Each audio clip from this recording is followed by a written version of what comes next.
Hello दोस्तों, mind games पर आपका स्वागत है। उम्मीद करता हूं कि आप सब ठीक होंगे। दोस्तों, हमारे देश में ऐसे कई हत्याकांड हुए हैं जिसमें एक प्रेमी ने अपनी प्रेमिका को बड़ी ही दर्दनाक मौत दी। इसमें श्रद्धा और निकी यादव हत्याकांड मुख्य रूप से शामिल है। आज की कहानी भी कुछ ऐसी ही है जिसमें एक सिरफिरे आशिक ने अपनी प्रेमिका को इतनी दर्दनाक मौत दी जिसने पूरी दिल्ली को हिलाकर रख दिया। ये कहानी है साक्षी नाम की एक लड़की की जो कि दिल्ली के शाहबाद डेयरी इलाके में रहती थी। साक्षी की उम्र महज 16 साल थी। इस दिन तारीख थी 28 मई 2023। साक्षी अपनी एक सहेली नीतू के बेटे के जन्मदिन की पार्टी की खरीदारी करने के लिए निकली थी। रात के लगभग 8:44 का समय था।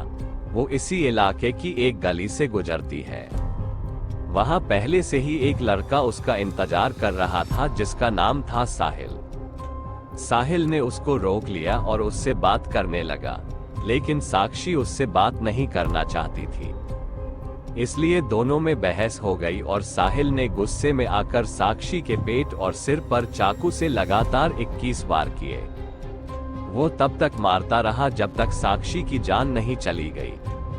आसपास खड़े लोगों में से किसी ने भी साक्षी को बचाने का साहस नहीं किया। सिर्फ एक लड़के ने थोड़ी हिम्मत दिखाकर साहिल को रोकने की कोशिश की, लेकिन वो भी साहिल का हैवानियत भरा रूप देखकर पीछे हट गया।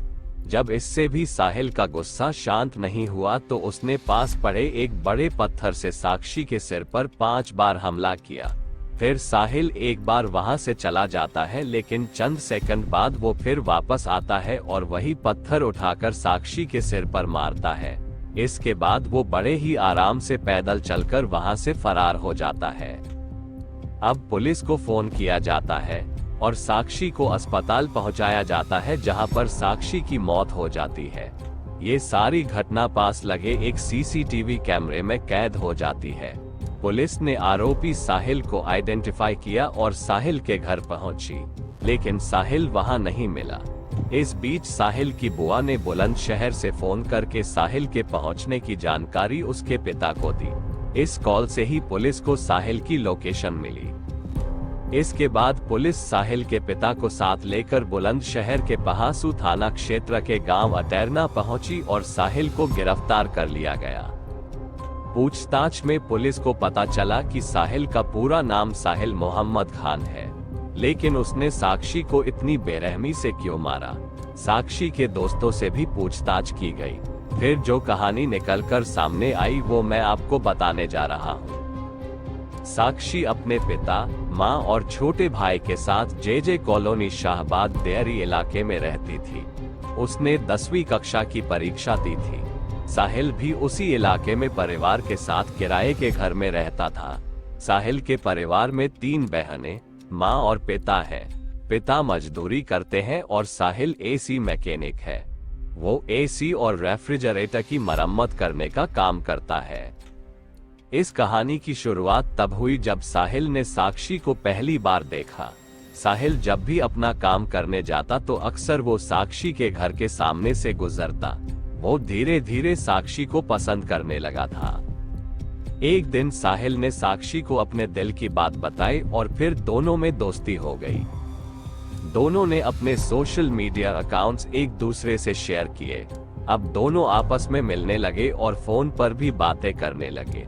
साक्षी के पास अपना फोन नहीं था, इसलिए वो अपनी एक सहेली नीतू के फोन से बात करती थी। एक दिन साहिल ने साक्षी की बाजू पर प्रवीण के नाम का टैटू देखा। उसने इस बारे में जब साक्षी से पूछा तो साक्षी ने बताया कि इससे पहले उसकी प्रवीण से दोस्ती थी, लेकिन अब वो उसको भूल चुकी है। साहिल ने उसकी बात पर विश्वास तो कर लिया, लेकिन उसके दिमाग के किसी कोने में ये बात बैठ गई थी। इस बीच जब साक्षी के पिता को साहिल के बारे में पता चलता है तो वो साक्षी को समझाते हैं कि वो साहिल से दूर रहे और अपनी पढ़ाई पे ध्यान दे, लेकिन साक्षी ने उनकी बात नहीं मानी और साहिल से दोस्ती बनाए रखी।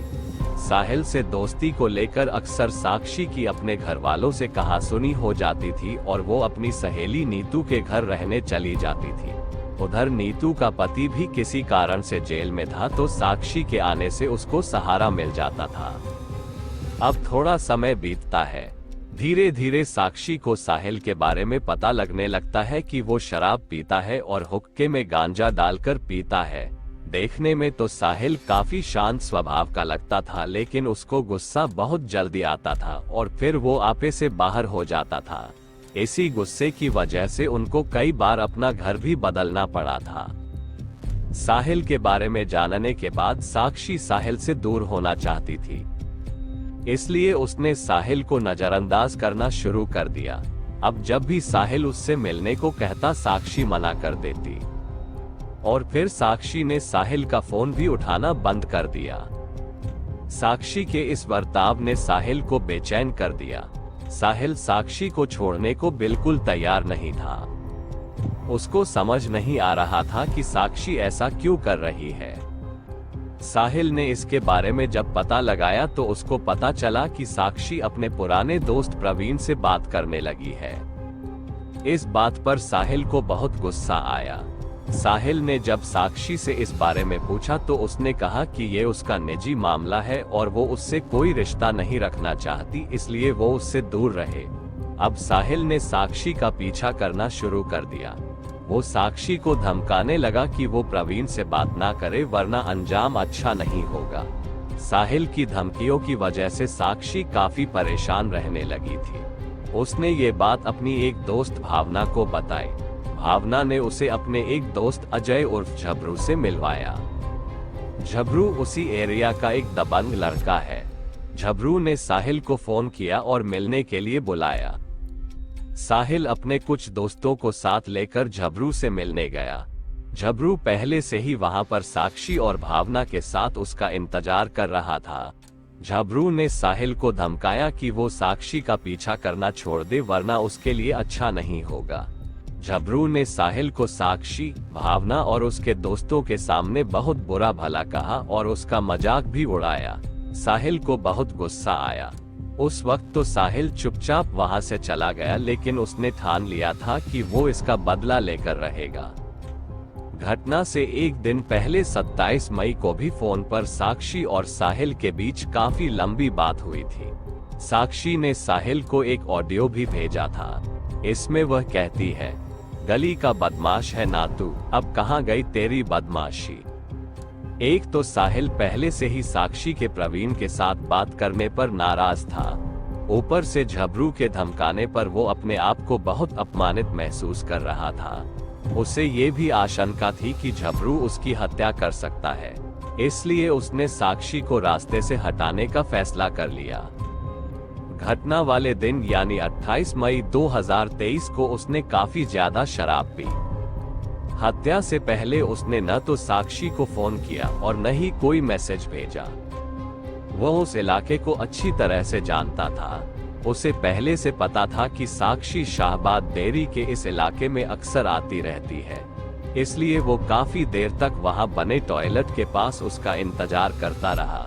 जब साक्षी टॉयलेट के पास आई तो उसने साक्षी को रोका और उससे बात करने की कोशिश की, लेकिन साक्षी ने उससे बात नहीं की और चली गई।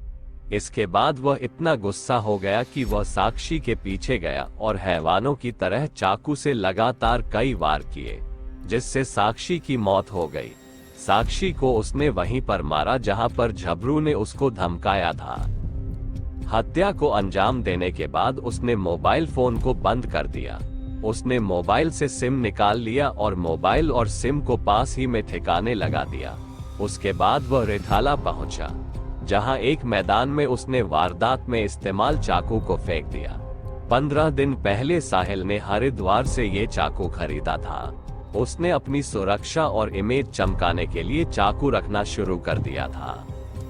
इसके बाद साहिल सोमवार तड़के करीब 4 बजे बुलंदशहर अपनी बुआ के घर पहुंचा। दरवाजा खोलने पर जब परिजनों ने पूछा कि इतनी सुबह कैसे आना हुआ तो उसने बताया कि वह पास में ही अपने एक दोस्त के घर आया था। इसके अलावा उसने कोई जानकारी नहीं दी। किसी को नहीं पता था कि वो साक्षी की हत्या करके यहाँ आया है। पुलिस ने जब साहिल को गिरफ्तार किया तो उसके चेहरे पर साक्षी की हत्या करने का कोई पछतावा नहीं था। अब उस पर साक्षी की हत्या का मुकदमा चलाया जाएगा और उम्मीद है कि उसे सख्त से सख्त सजा मिलेगी। पुलिस ने साहिल का फोन और वारदात में इस्तेमाल किया गया चाकू भी बरामद कर लिया है। साक्षी के माता पिता ने बेटी के हत्यारे साहिल को फांसी दिए जाने की मांग की है। उन्होंने कहा कि जैसे उसने मेरी बेटी को मारा है वैसे ही उसे कड़ी से कड़ी सजा मिले ताकि फिर से कोई ऐसा ना कर सके। जब साक्षी और साहिल के व्हाट्सएप और इंस्टाग्राम जैसे सोशल मीडिया अकाउंट की जांच की गई तो पता चला कि दोनों जून 2021 से एक दूसरे को जानते थे। तब साक्षी की उम्र सिर्फ 14 साल की होगी। इतनी कम उम्र में ये सब करना साक्षी को कितना महंगा पड़ गया ये तो आप जान ही चुके हैं। दोस्तों, साक्षी तो चली गई, लेकिन किसी और के साथ ऐसा ना हो, इसलिए हमें ये याद रखना चाहिए कि माँ बाप हमारे लिए हमेशा अच्छा ही सोचते हैं। वो कभी अपने बच्चों का बुरा नहीं चाहते। अगर साक्षी अपने माता पिता की बात मानकर इस प्यार के चक्कर में ना पड़ती तो शायद वो आज जिंदा होती। आप इस वीडियो को लाइक और शेयर जरूर कर दें ताकि बाकी लोग भी इसे देखें और ऐसे लोगों से सतर्क रहें। ऐसी ही और वीडियोस के लिए चैनल को सब्सक्राइब करके बेल नोटिफिकेशन ऑन जरूर कर लें। मिलते हैं अगली वीडियो में, तब तक के लिए सावधान रहें।